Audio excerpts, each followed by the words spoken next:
All right, everybody. Surprise. I'm doing the intro today. Let's see how I do. Our first go round when we started recording didn't go as planned, but the internet gods are letting us redo the intro, which is great.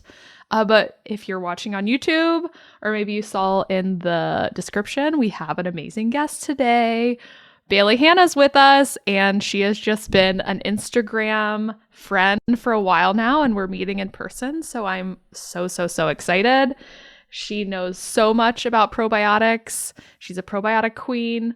So we're going to dive into all the details around probiotics, and I'm so excited. So let me introduce her real quick. Bailey Hanna is a registered dietitian with a master's degree in nutrition and dietetics from dietetics from Loma Linda University. She specializes in IBS and digestive health and is the founder of IBSprobiotics.org, a new resource designed to cut through marketing noise and deliver evidence-based answers about probiotic use in IBS. With over 7 years of experience in clinical care, research, and advisory roles, Bailey translates complex science into clear, practical tools for both patients and providers. Woo! Yay, Bailey! Round of applause. Thanks so much for having me. I'm so excited to be here. Yes. We're excited to have you. I know. mean, probiotics are a pretty big deal for gut health purposes, eh? Yeah. Definitely. And something that's very complicated and challenging to navigate. So I'm really excited to talk about that and dive into it a little bit more, especially related to IBS. Yes, I'm so excited. And I think to start out too, I know like we've talked briefly online about our journeys, like here or there throughout our Instagram fireside chats on our messenger on Instagram. So if you want to just give us a look at like what your journey was like with IBS. Just tell me a little bit about your story. I don't know anything about your journey. And like how you got into this field. So I'm happy to share. I basically have had some GI issues since I was really young. I remember having stomach aches and stuff, having to go to the doctor as early as like second grade. And I think where things started picking up even more was after I was maybe 8th grade age, got diagnosed with ADHD, started taking medications, to help with focus and things that I had been struggling with. And those stimulant medications were definitely exacerbating symptoms that I was already having. So it's kind of been a part of my journey since childhood, really, where I've had this sort of like squirrely stomach and just very sensitive to different triggers. And then I think another major turning point was in 2013. I was 35 weeks pregnant with my daughter. I got an infection that landed me in the hospital on IV fluids. I was just vomiting profusely. And that, I think, was just something that set the tone for the next several years, where all of a sudden these symptoms that had been somewhat bothersome were then much more painful. And, getting into that like post-infectious IBS kind of territory.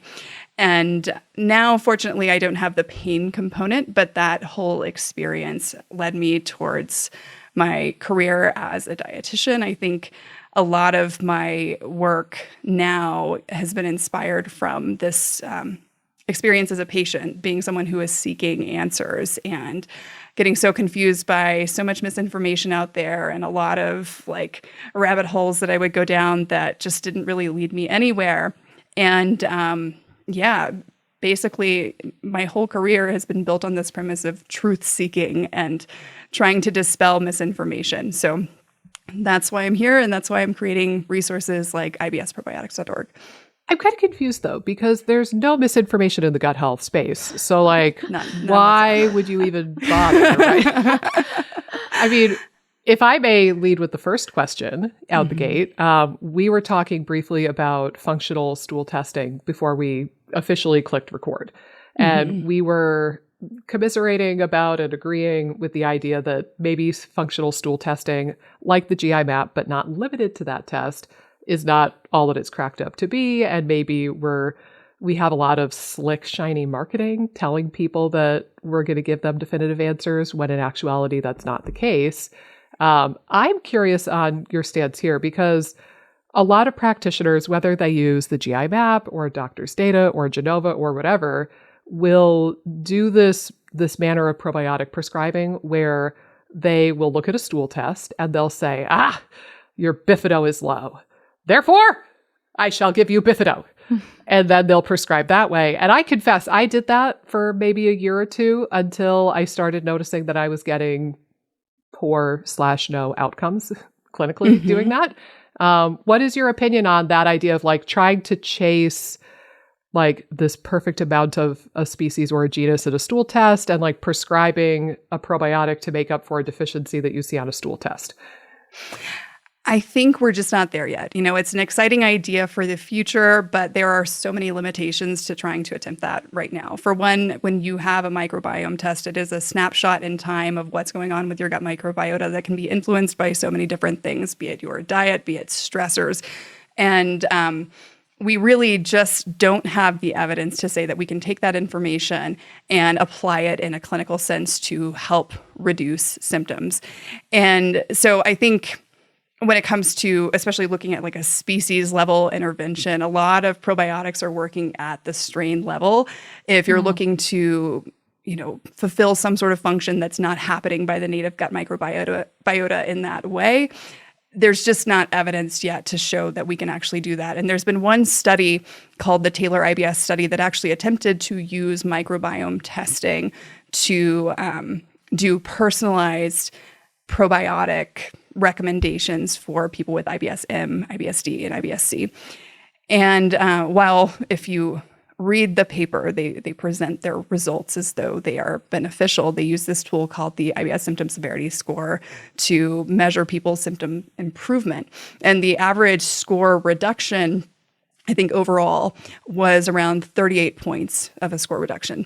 Now, that might sound impressive if you're someone that's maybe not as familiar with that tool, but to me, that is maybe on par, if maybe perhaps like even less impressive than what I would expect from a placebo in IBS. And we know that the minimum clinically important difference number for that tool is about 50 points. So at a minimum, I would be expecting at least a 50-point reduction. And maybe they got that here and there, but that's something I could see happening with a placebo effect, since about 40% of IBS patients are placebo responders.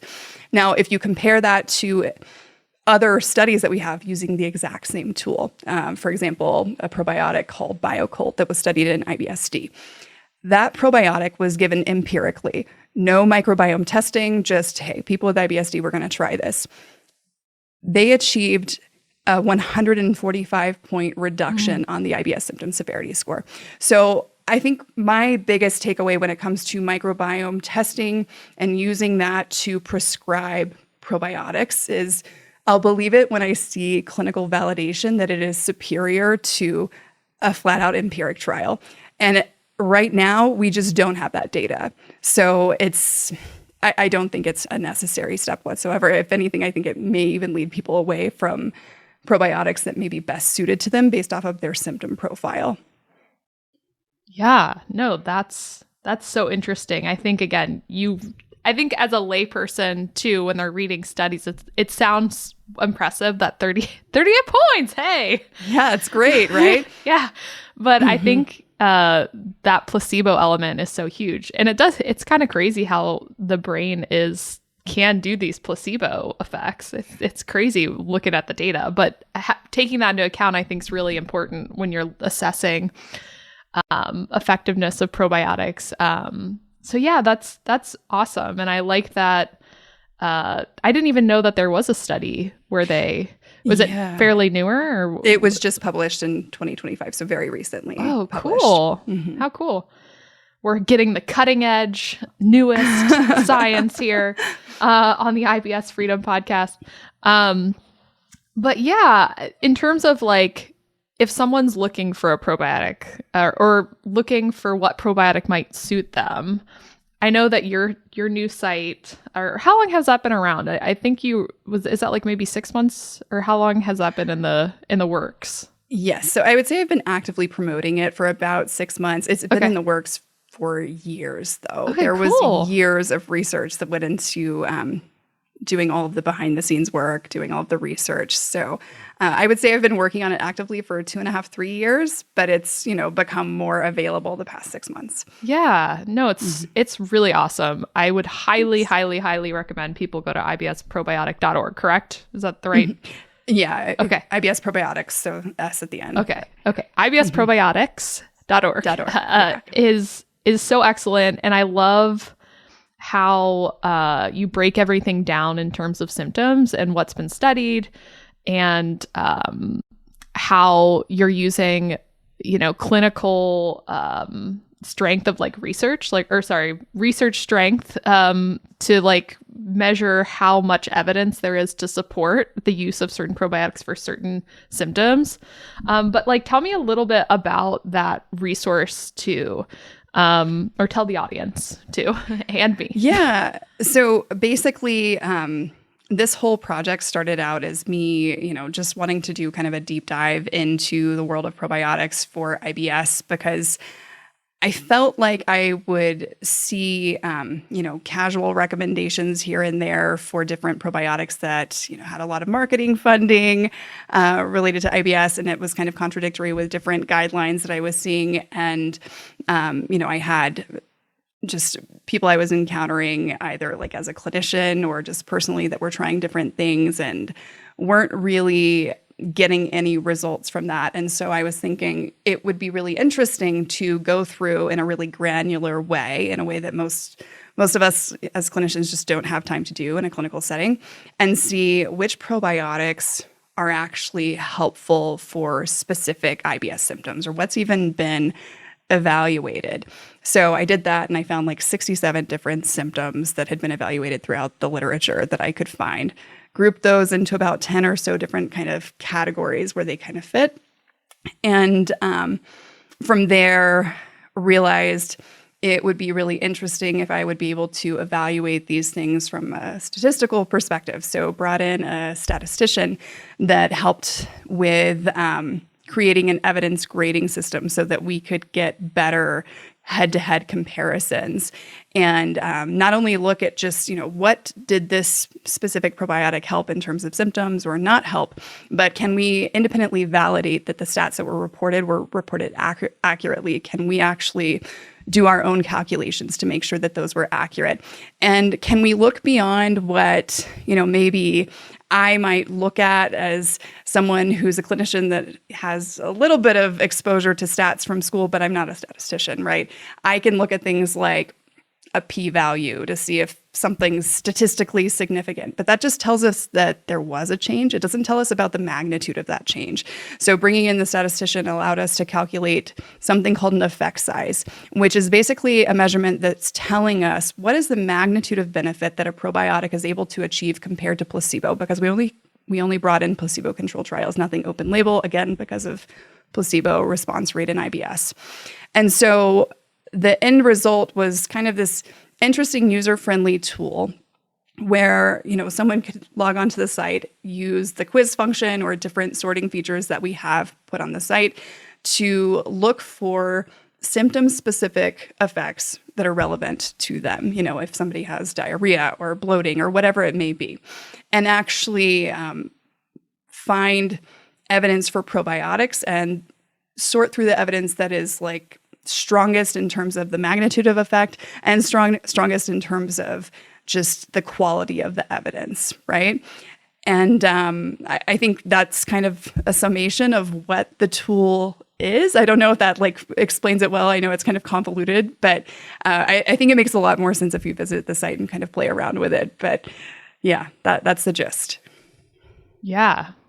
And I was poking around and playing with it before we hopped on too. And I think it is very user-friendly. And, I was able to pull up tabs on constipation versus diarrhea that you can kind of click through and see, again, the columns with the level of evidence, is it strong? Is it weak? And you can click through and you can find what commercial products have these specific strains in them, which is really important. So yeah, I think it's a great tool. And it's kind of wild to me that a lot of people in the IBS world are afraid of probiotics. So I hope that a tool like this will give more people confidence that they can select the right probiotic and they don't have to just walk into Whole Foods, pick something off the shelf, or talk to the person who works in the supplement department at Whole Foods and kind of like Russian roulette, just roll of the dice. Hope for the best. Yeah. Yeah, there are probiotics that have good evidence for your specific symptoms, and you could be a little bit more prescriptive and methodical with how you approach probiotics. I think that's a great thing for people to have. Again, especially considering how much fear there is around probiotics in the IBS and especially SIBO world. Well, I was just going to clarify that. I feel like, Bailey, we have a lot of people like in the SIBO space that are very freaked out of probiotics specifically. So I think when Nikki was saying a lot of people in the IBS space that we work with are scared of probiotics, it's more so the SIBO contingent, I would say. So yeah, I don't know. I think we were emailing.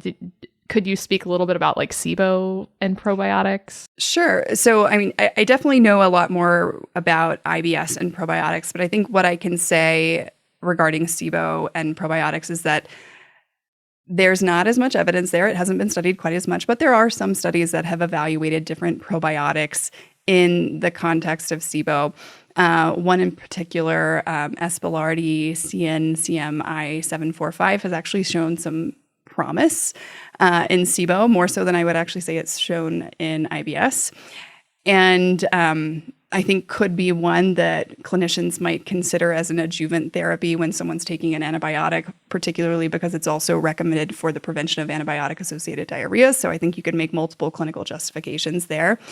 As for other probiotics in SIBO, I really haven't seen much else that has shown much benefit. And I'm a really big believer in not taking something unless it has been clinically validated for the situation in which you're taking it. But I think something else that I would point out about the Spilardi studies in SIBO is that they were done in patients not with disorders of gut-brain interaction like IBS, but in patients with cirrhosis or scleroderma. So patients that we would expect to have what I would call more traditional SIBO, where you would expect CFU counts that met older diagnostic thresholds, of 100,000 CFU plus if we were looking at gold standard small intestine aspirate testing, right?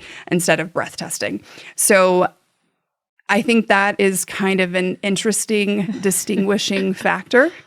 And I don't know that I would say that those results can necessarily be applied in IBS, because I personally don't know that the way SIBO is conceptualized in IBS, if it's truly the same as some of these other conditions where we see much, much higher levels of bacteria and overgrowth.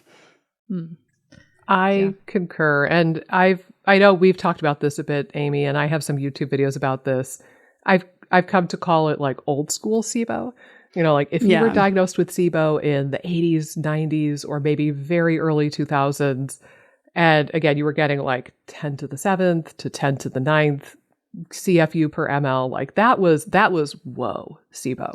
Right. Versus now, somebody who's diagnosed with, quote unquote, diagnosed with SIBO in 2025, or even I would say anywhere between like 2015 and current day, like ever since the rise of SIBO, the rise of popularity of SIBO as a diagnosis, and you're diagnosing with breath testing, which is fundamentally very, very flawed. But, even the people who are in some of these studies that they're looking at, like I'm picturing the Reimagined studies, for example, they're using cutoffs of like 10 to the 3rd CFU, or for a while they were using 10 to the 5th. And it's like, do we really want to call that an overgrowth? Like, at what quantity can we be confident that it's really the quantity that is the problem and not the quality of who's at the party, Exactly. Yeah, I completely agree. And I think now that we have more sophisticated tools to start evaluating who's at the party, we really should be focusing on that a little bit more. Because if you think about a lot of the complications of classical SIBO, where you have a lot of overgrowth, things like bile acid hydrolysis, those kinds of things, issues with like brush border injury and stuff where you're having these malabsorption. Yeah, all of these kinds of things. It's not just an overgrowth issue at that point. You're looking at specific functions being played by specific microbes that are doing those things. And so I think where we're going to see the SIBO conversation going, I hope, is more towards this idea of specific forms of dysbiosis and looking at ways that we can address those rather than using these kind of non-specific tests that have such a high rate of false positives. Yeah, I'm sure it always reminds me of that statistic that's flying around in the holistic space, which is like 80% of IBS sufferers, it's actually SIBO. And you're like, whoa, I don't even think there's a study. I think there's one study that said like 78% or something of lactulose, but that is like a total anomaly. That's not like consistent. Well, again, lactulose breath testing is garbage. Right. So, you do a garbage test, you get a garbage result. Right. And if I may speak to the dietetics in the room, this is now my awkward turtle for Amy. Okay. Mispronouncing her own profession. I know. Dietetics. Yeah. Dietetics. If I may speak to you guys on this too, and maybe Bailey would agree with this, is that and again, Amy and I are pretty embedded in the SIBO community at this point, and we work with people who, erroneously or not, have come to believe that they have SIBO. And people will oftentimes say, oh, but my iron is really low and I can't get it up. And it's because of the SIBO and it's because of malabsorption. Or occasionally we'll see other nutrients come up like B12. Oh, my B12 tested low and my functional doctor said it's because of the SIBO. But then we look at a food diary on these people and they're literally not eating iron or B12. And it's like, you can't claim malabsorption. You can't like jump to this really extreme diagnosis or this really extreme conclusion when you haven't done your due diligence to prove that you're actually eating the thing that you are deficient in. And I don't know if pumping you full of supplements is necessarily the answer either. So have you seen that though, where people kind of automatically assume that they have the world's worst case of candida or the world's worst case of SIBO, but it actually is that they're not eating the thing that they're deficient in? Yeah, I feel like that is such a common experience out there. I mean, just, and also just kind of assuming the worst in a lot of circumstances. I think when you have these symptoms that are hard to control and unpredictable and you're trying to find answers and seeking, you kind of can fall down these different traps. And then when you have someone that is validating that for you, a provider that you have entrusted and said, oh yes, this is absolutely a B12 deficiency related to SIBO, I could see how that's, it's pretty hard to escape that. And it's really common. There's a lot of that happening in this space, sadly. I remember I saw one lady, she was in my group program, and I remember distinctly this one, like there's so many providers, unfortunately, that either don't know what they're talking about or they're filling your head with utter nonsense. I remember one lady, she said that her functional doctor told her that the SIBO was, and I quote, eating her B12. And that's why she had a B12 problem. And this all came about because her serum B12 was elevated. It's like, how does that make a little sense? Like, right. You have B12 in your blood. Like it's that there might be a separate issue coming up. Like if you have elevated B12 in your blood, but you're not taking B12 supplementation, like that could be a different conversation. But no, I don't think I'm willing to say that the SIBO is eating your B12 because you clearly have it available in your blood. Like that doesn't make a lick of sense. So sometimes people are just full of hogwash too. Yeah, absolutely.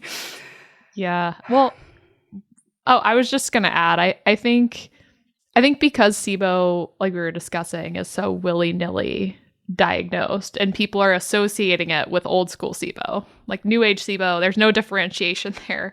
I do think it's very easy to just say, oh, there's malabsorption. And I think what's interesting is like, we've talked about this, Nikki, like rarely are we seeing malabsorption in our patients. Mm-hmm. Like if you actually look at their like labs and things, like we're not seeing like high fecal fats or things like that on labs very often. It does happen. It can happen. I've definitely worked with people that have that, but it's not the norm at all. And I think if you've been diagnosed with SIBO, take a step back and think like, ooh, maybe it's not SIBO, especially if other things, if the typical SIBO approaches haven't worked, like please don't continue going down that rabbit hole. Maybe like try to think about it in a different way. Maybe you did have more of a false positive, or, go a different direction. Don't keep going down that rabbit hole if you've tried some things and it hasn't worked out. Well, it kind of goes back to the idea of treating empirically. Like you're collecting data as you go. Right. And every positive, negative, and neutral experience is telling you something about your body and what you're doing. So if you've tried treating for SIBO, 8 times and you still feel like utter crap, like maybe it's not SIBO, bro. And I would say the same thing about like if you've tried 6 different leaky gut healer upper products and you still feel like garbage, maybe leaky gut isn't the biggest fish you have to fry.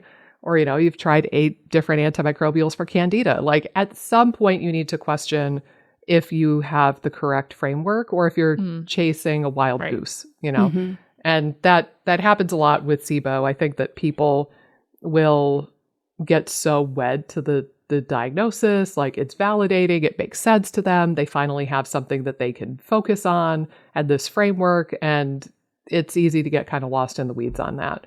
But I'm gonna segue slightly. So this idea of using your experiences as data points and treating empirically and listening to your body through this process. I have a question about probiotics to kind of go back to that now. Sometimes you'll hear people say that they tried a probiotic and they felt worse, like more bloated, weird, bad poops, histamine issues seem to get worse, whatever it might be. But you hear this experience very commonly, especially in the SIBO world, is like they'll take a probiotic and they'll feel worse. Sometimes you'll talk to people and the brave ones who continue taking that probiotic for like a week or 2 or more feel like they get over the hump, so to speak. And then they feel like that probiotic is helping them a little bit further down the road, but they had to get through like the weird couple of days or the weird week to get to that point. Do you have any thoughts on that? Like, do you think that it's reasonable to say that we need to give probiotics a certain amount of time before we really judge them? Like, can we judge them based off of the experience in the first couple of days? Or would you say like we need to give it a minimum of a month before we judge it? Like, what are your thoughts on that? I think in terms of initial side effects, I think your timeline is pretty spot on. Typically, the first 1 to 2 weeks can be a little bit dicey. We don't really see severe adverse effects happening for the most part, unless you're talking about, immunocompromised people and things of that nature. And that's a totally different conversation. But I think, a little bit of GI upset, maybe loose stools, those kinds of things can happen, not for everyone, but sometimes that does happen in sort of this initial period as you're, getting adjusted to the probiotic. I think as far as the timeline to determine if it's actually effective for you, my general rule of thumb is, well, what have clinical trials studied and found effective? And so one of the things that is on ibsprobiotics.org for any probiotic that did show some potential for different symptoms was basically a guide showing what the appropriate dosing, form, and duration was. So if a probiotic was studied for 8 weeks and we see peak benefits at 8 weeks, then you may want to do a full 8 weeks to see if you're a responder. Though a lot of times if there's more than one measurement taken in a study, we can say, like for example, for BioCult that I mentioned earlier, improvements started to be seen within a month, even though it was a 6-month study. So I would say at a minimum, you want to reach that point where we start seeing benefits above and beyond what you would expect for a placebo. Now, if you are having absolutely debilitating symptoms from something, then maybe it's not for you, and that's okay. And I would also add that if you get to a certain benchmark that has been established in research, 8 weeks, 4 weeks, whatever it may be for that specific probiotic, and you can't really tell if it's making a difference, that's a data point. That's all you need, right, to make this decision that, okay, this is not really making a difference. And so I'm not going to keep taking this. And the reality is that even for some of the most impressive probiotics out there, every single probiotic trial has responders and non-responders. And our responses to different interventions are going to be so contextual to our own resident gut microbiota, just different factors in our life. And we can't necessarily predict that, not yet anyway. So I think, just putting time parameters around any sort of probiotic trial is really important, because I think what people often do is they get on something and they stay on it and they don't even know if it's helping. And that's not how probiotics should work. Well, that's sort of a different side to the same coin, right? Is like, and I know Amy will agree with this. We have conversations with our patients and our students all the time where people will come in with like 87 different supplements, right? And they're taking a bajillion different things every day. And we'll kind of go through and ask them, well, are each of these items helping you? And the response oftentimes is, I don't know. And translation, if you don't know, the answer is probably no for most of them, I would wager a bet. So I think, if you've been on it for a long time, maybe because a practitioner recommended or somebody in a Reddit forum recommended it and you just thought, what the hell, I'll just stay on it. That's another conversation. But I think going back to my original question, like maybe a minimum of a month would be reasonable for any probiotic, like across the board. But like you're saying, there are studies where it was, they reached peak efficacy at 8 weeks. And so you might really need to try one individual product for 2 months before you're really convinced one way or another. And that's in really stark contrast to what we see, which is people will take a dose or maybe two. They get a little bit of the bubble guts or they have one weird poop and they totally freak out and they throw it in the supplement graveyard. And again, like I have empathy for that. I understand how people get to that place, but it's also you're never going to get to the point where you allow a probiotic to help you if you hit the panic button that quickly, I guess. Yeah, definitely. I mean, these are interventions that you have to give them time to work. Sadly, it would be nice if it was something that was immediate, but it does take a little bit of time. So, if the symptoms that someone's experiencing are tolerable and they're not so disruptive to the point where it's just an absolute no-go, it can help to stick with it for, a week or two at least. But then, if you really want to see clinical benefits, I think your benchmark of 4 weeks is not like a month. It's not unreasonable, because very rarely do you see a probiotic that's been studied for less than at least 4 weeks, right? And I feel like those are the trials that don't look that good too. Like I've seen, I think there was one, for example, going back to SIBO, like there's a handful of studies where they've looked at probiotics for SIBO, and most of them are neutral to positive, at least. There's one study where I think it was either neutral or not helpful in some way. It might have been worse. But I think that they only studied it for 2 weeks. And I remember reading that study and thinking, who studies a probiotic for 2 weeks? That's kind of an absurd study. Like, I wonder if we followed these exact same people for longer and just followed them for 2 months, I wonder if it would have been a different scenario. It's a very good question. And I think 2 weeks is probably a little too short. Like, you're just getting past the potential side effects stage. So Yeah. I think there's a couple things that you mentioned that I think is really helpful for like our patients to think about. And I think just viewing this as an experiment. So you probably want to try to kind of control for different factors. You probably don't want to be changing tons of things at one time. You want to give the probiotic some time, mostly on its own. We can't control every factor, but if you're trying 5 different supplements at one time, it's probably going to be hard to figure out what's working and if the probiotic's working or not. So I think viewing it as an experiment and trying your best to somewhat control the experience, while understanding that there's not like one probiotic to rule them all. I know the marketing world is out here saying, yes, there is. Megaspore, Amy. There's definitely Gosh one. Darn it. So yes, there's a lot of marketing out there that's going to be shouting from the rooftops that this is the one probiotic to rule them all, and it's just not the case. So this is an experiment, like you were saying. I do think it probably does take giving it enough time and seeing if it's effective, but by all means, if it's not, stop and maybe try something new, like try a couple options, and, give some of these things a little bit of time, but just know that this is an experiment. It's not a magic bullet all the time. Like even if you look at the database and it's like, oh, this seems like the best option, based on the data, you might do well with the third option, you know. But I think that it's just important to understand that, you know, it might take some experimentation to find one that works best, if you're kind of experimenting with probiotics. Absolutely. I completely agree.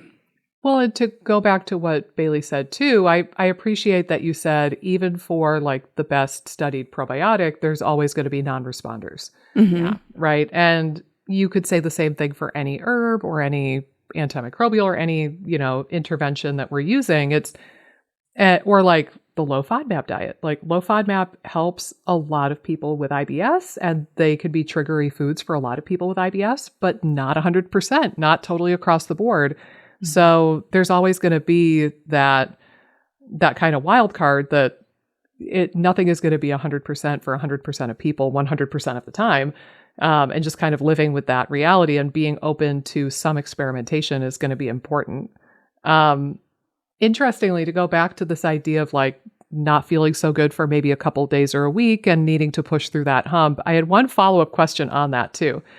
I recently saw on the packaging of a probiotic that it's actually a good thing if you feel worse for a few days, because that means it's working. And it's like stirring shit up. It's like altering the ecosystem. So it's a good thing if you feel worse in the acute. How do you feel about that idea?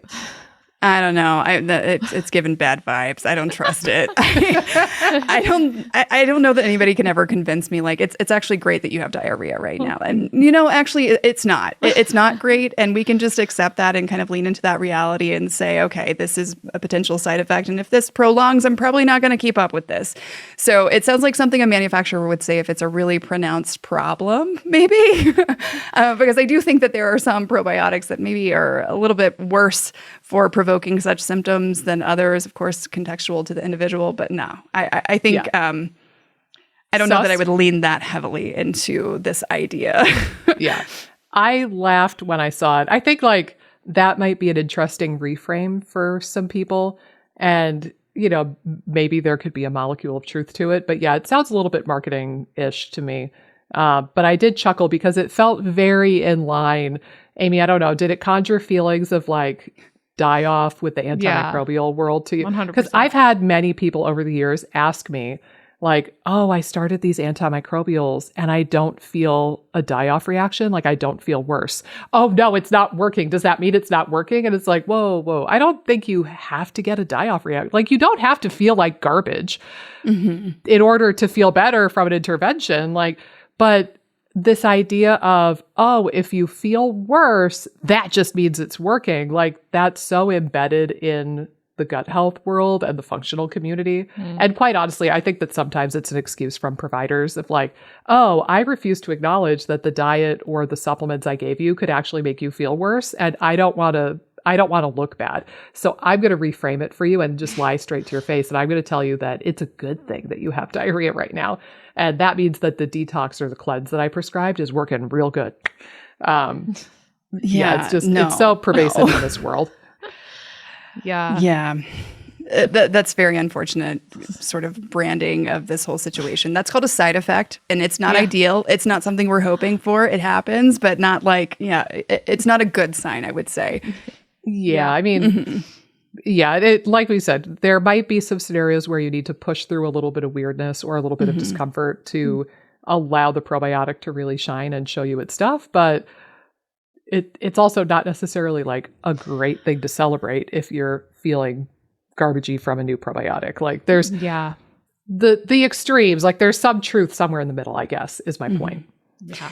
I think there's almost like this pervasive gaslighting that happens for people with IBS and that are in this kind of general space where they're never able to fully trust their own symptom experience, right? So like on one hand, we don't have great clinical tests to capture the illness. It's a symptom-based diagnosis. So their symptoms are very relevant to that, and we need to hear about those.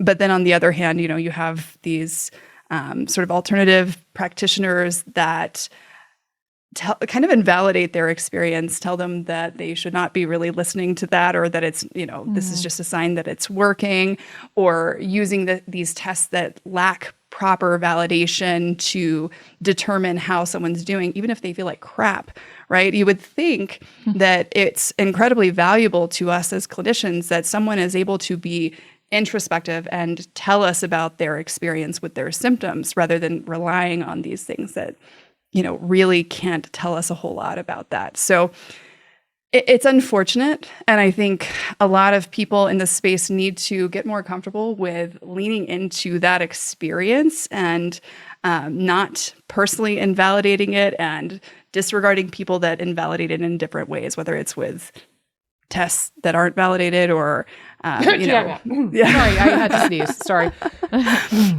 Yeah. It's unfortunate. Yeah. Yeah. We actually have an entire episode on this podcast back in season 2 where we talked about the slogan, "Test, don't guess," and how very vehemently we hate that slogan. Yeah. It's bad. It's really bad. It's catchy, it's marketable, it's iconic. Yeah. But it teaches people to not trust their bodies and their experience, and to trust that piece of paper more than they trust themselves, which is that's a slippery slope.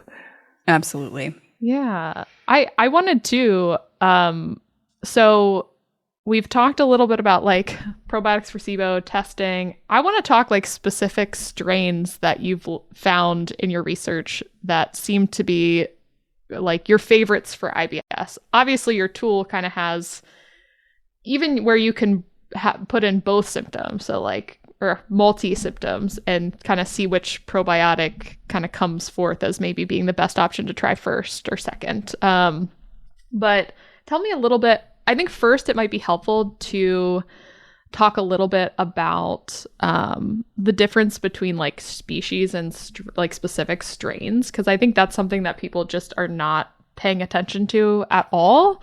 So tell me a little bit about that, and then I would love to kind of hear your thoughts around like what probiotics seem to have the most evidence and the most impact when it comes to IBS. Yeah, so species versus strain, this is so important, because I think you can often find probiotics that are not identified at the most detailed level, which is the strain level. And so that would look like something like Lactobacillus acidophilus or something like that, but no further strain designation like DDS1, or usually some combination of letters or numbers. So you can kind of think of this as like, species. Like if you wanted to use the example of like a dog, and then you have strains within that, like a Chihuahua versus a Great Dane. And clearly these two types of dogs have very different personalities. They do very different things. They behave very differently. And we can think of probiotics much the same way. And the way that we can hone in on options that are likely going to be most suited to us is by looking at probiotics at the strain level. Now, this is not 100% of the time true. I think one exception is yogurt cultures. At the species level, we know that a lot of yogurt cultures can help us to break down lactose and might have a health benefit in that way. But outside of that, I'm not really aware of other examples where that's the case. Most of the time, you're going to be wanting to focus in on strain specificity. So strains that I think stood out the most, there was actually 5 that I put together on a PDF. If anybody wants to download this, there's an FAQ page on the site. And to the right of that page, you can enter in an email, and it basically will send you this PDF. But I think hands down, the one that I found most impressive was Bacillus coagulans unique IS2, a spore-forming microbe that has been studied in 2 randomized placebo-controlled trials in IBS, one in a pediatric population, one in adults. I think this one blew me away the most, just because of just the magnitude of response for one, and the rate of response. So the study that looked at this, they were looking at primary outcomes related to abdominal pain in IBS, and they used a measurement tool that is recommended by the FDA for drug trials, but they set even higher responder thresholds than we see recommended by guidance from the FDA from like 2012, where basically they said for someone to be an abdominal pain responder, they needed to have at least a 50% improvement in their symptoms from baseline on this 0 to 10 scale. And in the 2 trials that use this same metric, there was about an 85 to 93% response rate, which is insane. And this was significant compared to placebo. And then when we looked at all of the effect sizes for this probiotic, for just the different symptoms that it covered, like they were all in the top 25% of our beneficial effect sizes that we found in the entire database. So very strong effect sizes, meaning that there was a very robust effect compared to placebo. So I think that one, probably out of everything, is the one that I think holds the most promise right now. Of course, just 2 studies and we can always grow from there, but something to be cautiously optimistic about. Now, I think the other probiotics that really stood out, so there was another Bacillus coagulans strain, more commonly referred to as lactospore, that has shown some promise as well, really strong effect sizes for abdominal pain. I think the downside to that probiotic is that the trials that have looked at it are a little bit smaller. So I think that we need a bit more substantiation, but I think the preliminary evidence is promising, particularly in IBS-D. Another really great one, which I mentioned earlier, is Biocult. It's only been studied in IBS-D, so I can't speak to how it would affect other subtypes, but very strong improvements on IBS symptom severity scores. And then one that had kind of mixed effects, but had a lot of research behind it. It was formerly called VSL number 3, now called Visbiome in the United States. It's decimone formulation is the technical name. That did not show as many benefits when it comes to bowel habit issues like diarrhea, constipation, those kinds of things, but did seem to improve symptoms like bloating, gas, and to a pretty decent degree when we looked at the effect sizes. So that's another one that I think has some promise. And then I think 5th one is Lactobacillus acidophilus DDS1, which showed some pretty decent, moderate, broad spectrum effects in a diverse IBS population. So those are my top 5 out of the entire database. Of course, there are others to explore, but for those, I've put together a quick, 1-pager on each of those under the FAQ section if anybody wants to check them out. Yeah, that's fabulous. And I will, I'll point out something and ask you a question and then maybe laugh at something I said earlier. Yeah. I noticed that a few of your top favorites are spore formers, like Bacillus coagulans. What is your opinion on, so there's some rhetoric out there in the internet of there are the people who are diehard spore people, and they say megaspore or bust, spores or bust. And they'll sometimes even go as far as to say as Lactobacillus and Bifido are useless because they won't survive the stomach acid anyway, and they're totally useless. They're all garbage. You only need to do spore formers for the rest of your life ever. You can already guess my opinion on this, by the way. And then I tend to be a little bit the other direction, saying, well, that seems to fly in the face of all the evidence we have for Lactobacillus and Bifido helping in various human studies. So I don't think we could say that they do nothing. And I don't know if we're at a point where we could say the spore formers are across the board superior. But what is your opinion on that? Like, do you think that there's a particular amount of promise in the spore forming arena for IBS, or do you think that's kind of coincidental that a couple of them made it into your top 5? I mean, so out of the top 5, so there were just 2 spore formers in there, and then the rest are pretty much, like lactobacillus, those kinds of probiotics. So I think my take is whatever has the clinical evidence. Like I'm not really married one way or another to a certain ideology related to the specific type of probiotic. I just want to know if it works, right? I think maybe spore formers have some benefits in terms of, they're very just resilient. They have a long shelf life. You don't have to refrigerate them. They do survive stomach acid. They have some perks in that way that, maybe it's a little bit more challenging. Like with Visbiome, I think it's a refrigerated product, that sort of thing.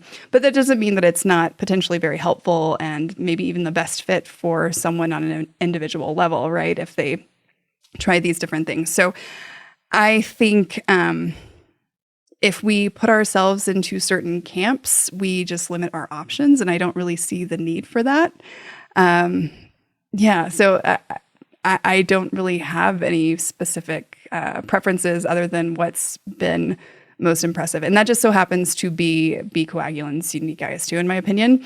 But there were other spore formers that I was not impressed by the evidence. So once again, we go back to strain specificity. It's, some had impressive evidence. Some I was just like, oh, wow, they really manipulated the results on this. And this is just not sufficient to make any sort of guidance off of.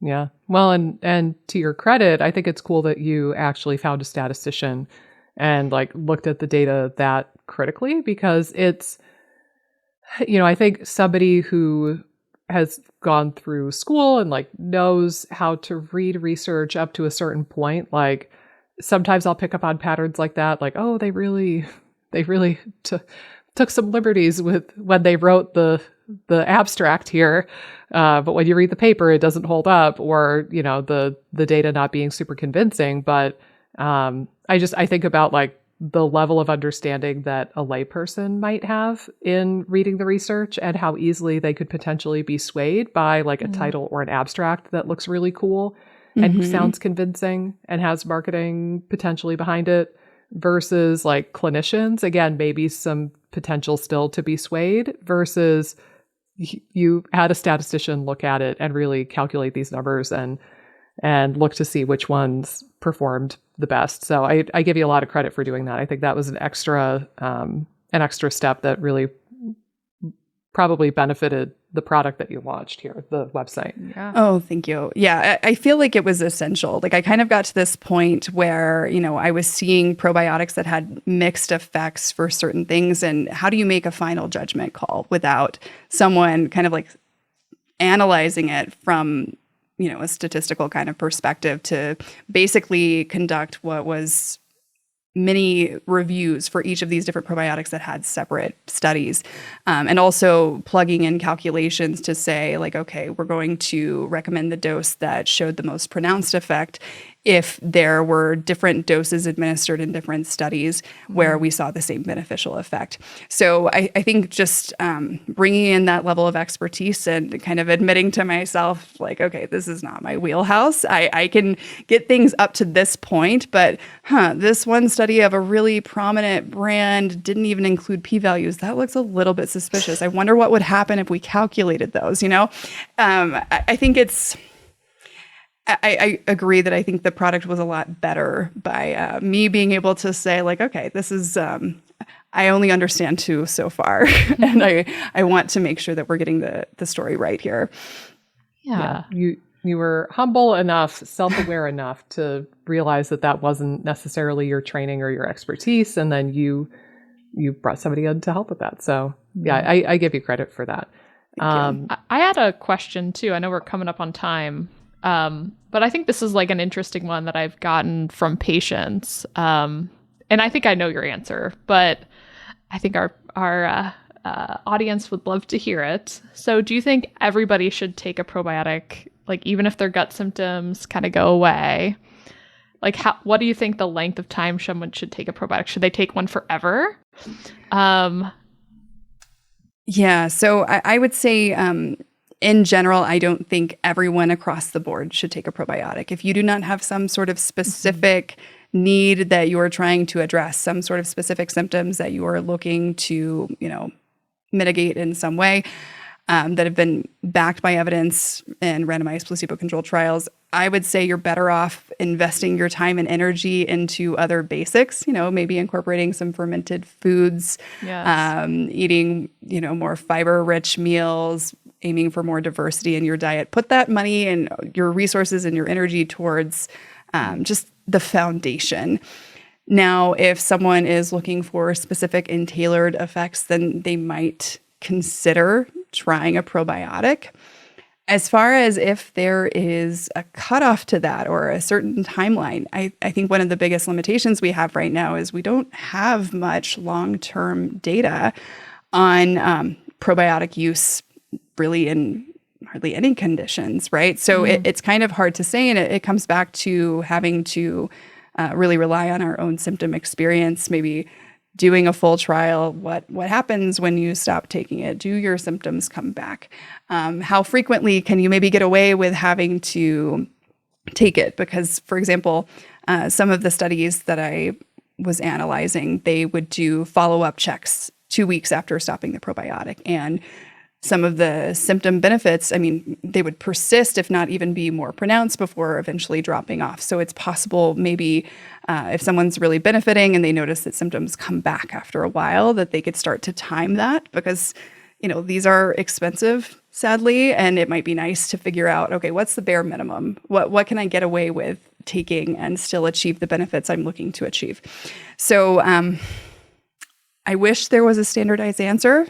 I don't think there is, sadly, but hopefully, we'll get that with more research over time, where we have more long-term studies. Well, and I think too, it's like probably good to say like probiotics are one aspect of what you can do and what levers you can pull on for IBS too.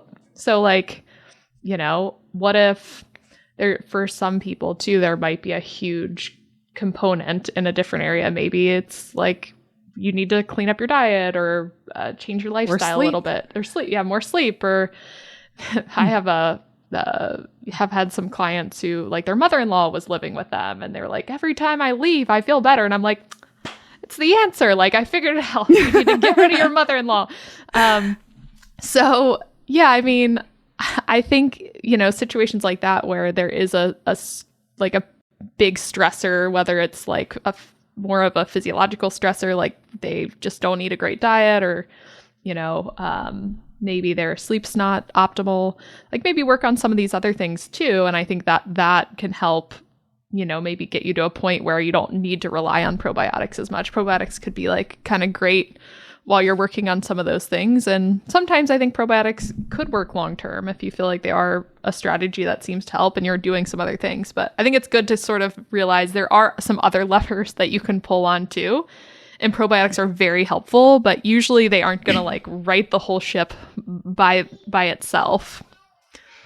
Yeah, totally. I mean, I feel like IBS in general is just, fairly complicated and has many different trigger points and levers of control in and of itself just as a condition. And so it makes sense that when we're looking at treatment, that we're probably going to be looking at multimodal treatment, right? That we're going to be considering a lot of different things. Hopefully we're isolating our variables so we know that what's actually helping and what's not. But yeah, I think it's so important to just kind of never put all of our eggs in one basket. I think it just leads to a lot of disappointment when that happens because it's something that you're not probably going to manage just with one thing. Right. Well, humans are complex and their conditions are complex, and there's probably more than one thing that led them down the path of IBS in the first place. So, I think to the point, you don't want to put all your eggs in one basket, no matter how shiny and beautiful and stupendous that basket happens to be. So I think that that's a humbling but truthful way to wrap up a great episode. Now, I will say, at the risk of being a little bit rude, I need to wrap us up because I just got a notification from our platform that we might get cut off because Amy's upload is so slow right now. Oh, no. So I'm going to go ahead and just throw these out really quick. If you guys want to learn more from Bailey Hanna and follow her on Instagram, I don't think we mentioned this earlier, but baileyhanna.rdn is her Instagram handle. So you can go check out her stuff there. And then the website is, IBS Probiotics with an S.org. Amy, since this is your baby, your guest, Yes. Do you want to have closing remarks beyond that? I just wanted to make sure I got those in before we potentially got cut off. Yes. No, I'm so happy that we finally got to meet in person. And again, maybe we can have you on again. Would you want to come on? We find something else juicy to talk about. Yeah, anytime. I would love that. To totally put you on the spot while we're filming, we're going to ask you this question. I mean, that's just how we roll here at the IBS So Freedom good. Podcast. That's how Amy does it. Whatever. All right. Oh, well, over thank and you. Thank you so much, Bailey. It was a true pleasure getting to know you and talking about probiotics. Guys, you know the drill. If you're watching this here on YouTube, you can comment down below. Let me know if you have more questions for her and if we should have Bailey back on for that matter. If there's enough comments and questions down in the comment section, then maybe that'll be cannon fodder to lure her back here for a part 2.